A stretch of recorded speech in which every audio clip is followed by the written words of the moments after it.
مباراة عبد الرحمن الشامي لاعب منتخب اليمني وافضل لاعب في هذه المباراة. كابتن مبروك، كنتم تتوقعون اليوم النتيجة؟ على المايك كابتن. نعم. اولا السلام عليكم ورحمة الله. بسم الله الرحمن الرحيم. الحمد لله. انا ما اقول الف مبروك، لكن نعتذر من جماهيرنا، لكن هذا حالنا يعني. ما توفرش لنا مباريات ودية ولا معسكر اعدادي تمام، بس الحمد لله. على كل حال مرة ثانية وثالثة قدمنا اعتذاري.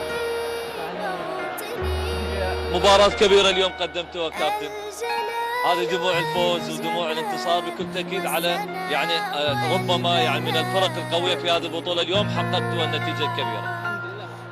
يعني هذا بفضل الله من القوة يريد اللاحقين. ألف مبروك، ألف مبروك كابتن، ألف مبروك كابتن.